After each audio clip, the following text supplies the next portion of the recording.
What's going on, everybody? Welcome into Ravens Rundown. You're tuning in to our mailbag episode today. Every single one of these questions came from people asking it on our mailbag episode on Tuesday. We go live every single Tuesday. It's a blast. We did it for the first time of the year this past week, and we'll go live again this next upcoming week. So make sure you guys are tuning in. You can get your questions and get a chance to get on the show as well. So I need you guys to do something for me. I need you to check in the comment section down below. Lock in because we need the Browns to beat the Steelers again on Sunday. If you want that to happen, if you want the good luck to roll on in, go ahead, comment down there below. This has already worked before when we talked about the Browns beating the Steelers. If you want it to work again, comment Go Browns in the comment section down below. I need you to spam it. Let's put as much of that in the universe as we can because we're cheering for the Brownies on Sunday against the Steelers. First one coming in is a super chat from our friend Yi Ka, saying, I had defended Harbs for the past 10 plus years, but now he's testing my patience. It's unlikely in reality, but if you were EDC, would you move on from him? Great question, Yika. He's kind of testing my patience as well. And I agree with what you said that it's unlikely, but I'm going to answer this from the perspective that you asked, that I'm Eric DaCosta. If you don't go to a Super Bowl this year, I think I might be looking at moving on from John Harbaugh. I know it's crazy to say.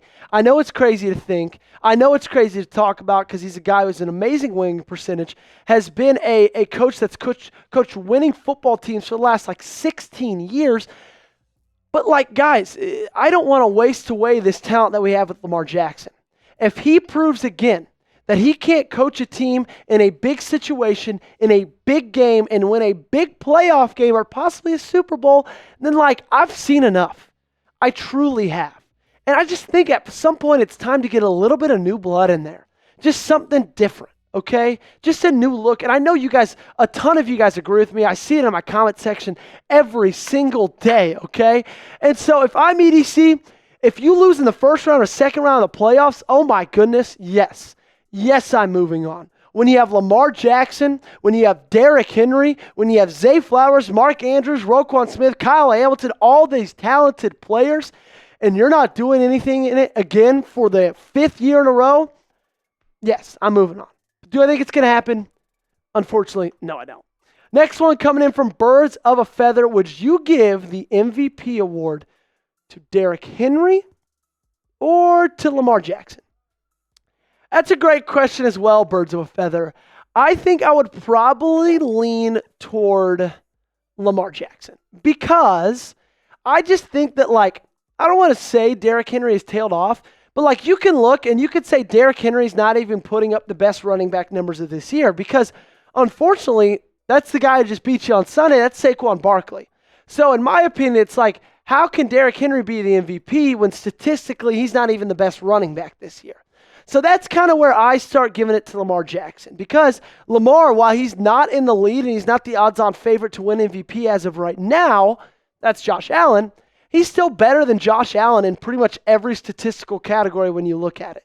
Weird how that works out, isn't it? So I would give it to Lamar over Derrick, but if you would have asked me this 6 or 7 weeks ago, I would have said they were dead even, okay? I truly would have been split on the two of them. Who's your pick, though? Is it Lamar? Is it Henry? You let me know in the comment section down below. If you think it's Lamar, give me an 8. If you think it's Henry, give me a 22. This is going to be a pinned comment on today's YouTube video. YouTube's about to throw you an ad break. And when that time comes, take advantage of it. Scroll down, find this pinned comment, and give me an 8 or a 22. This next one coming in from BP. Do you feel like the Ravens are getting the Chiefs' treatment from last year? Underrated in the regular season, but make a monster playoff run. Fantastic question, BP, because I kind of think you have a really good point there. I think they could be. I don't want to say that they are because when you look at that Chiefs team last year, they had an elite defense. I mean, they had one of the best defenses in the NFL. And now this Ravens defense, like I talked about earlier in the week, it's gotten a lot better, especially in the pass defense. But I wouldn't say they're elite by the stretch of the word. They've been playing elitely in the past couple weeks, but that doesn't mean they're elite. And so Mahomes had an elite defense to lean on in the playoffs. And so I'd say that kind of makes him different. And also, I'm the biggest Lamar defender in my life on earth. But, man, Patrick Mahomes' playoff resume, even before this last year, it's pretty hard to argue with. And so, they just kind of had that guy that you knew could win them these postseason games. I'm not saying Lamar can't be that guy, but as of right now, he's not. And Patrick Mahomes is. And so I hope that's what's happening.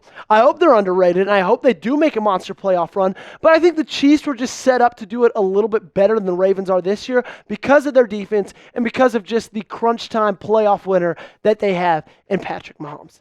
Next one coming in from Poe, will the Ravens lose Todd Monken to a head coaching job this offseason? Ooh. That's a good one because the more head coaching vacancies you've seen, the more and more you've seen Todd Monken's name out there, okay?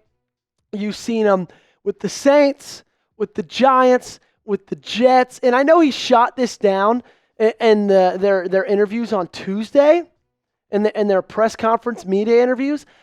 But, of course, what else is he going to say? Yeah, I'm super interested in it. At, week 13, week 14 of the regular season, that would make no sense. And so I think there's a chance. Now, he is a little bit older. He's never been a head coach before. I think this league as a whole is just kind of trending towards younger. So I would say those things don't really give him the best shot. But he is the offensive coordinator of the NFL's number one offense.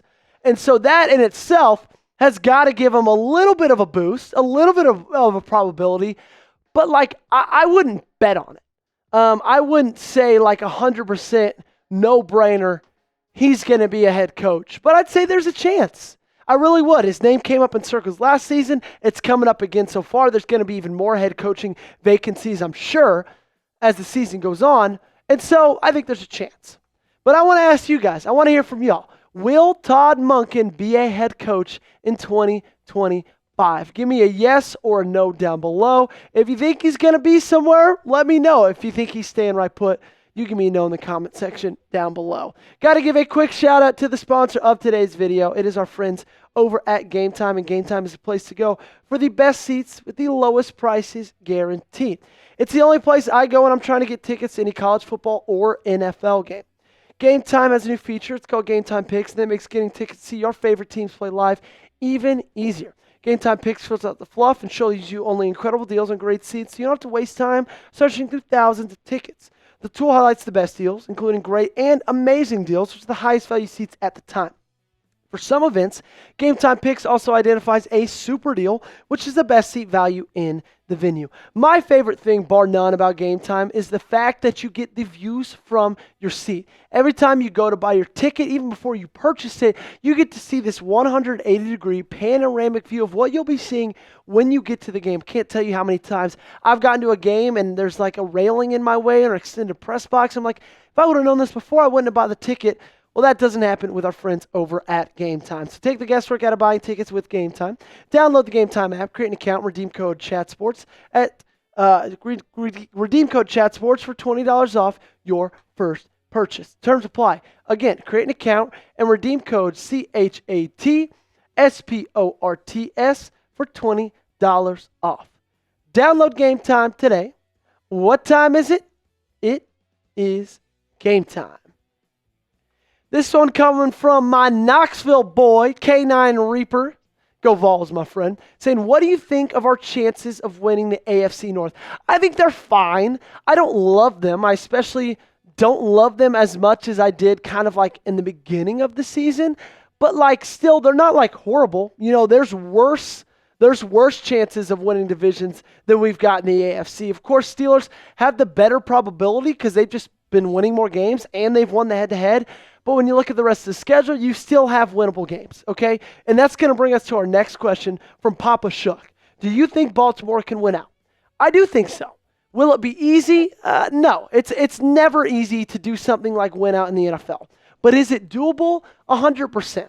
You still got to play the Texans on the road. You got to play the Steelers at home, but then you also get the Giants. You also get the Browns. Okay, so a little bit of an easier stretch there.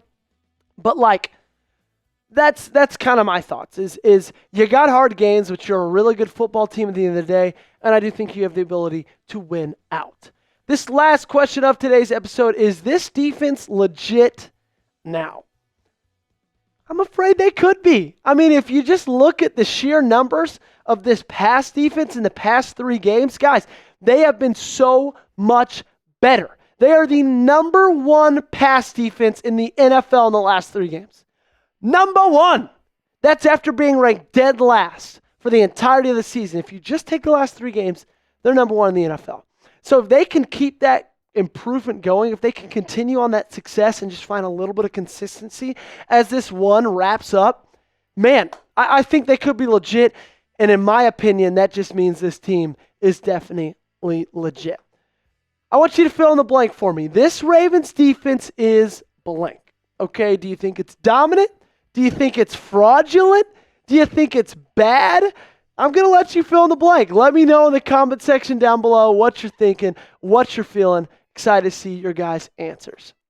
Thanks so much for tuning in for this mailbag edition of Ravens Rundown by Chat Sports. Really happy to have you with us. Appreciate everybody on our live show who asked questions. And again, we are live Tuesdays at 5:30 Eastern Time. So if you want a chance to get on the show next week, you can join us then.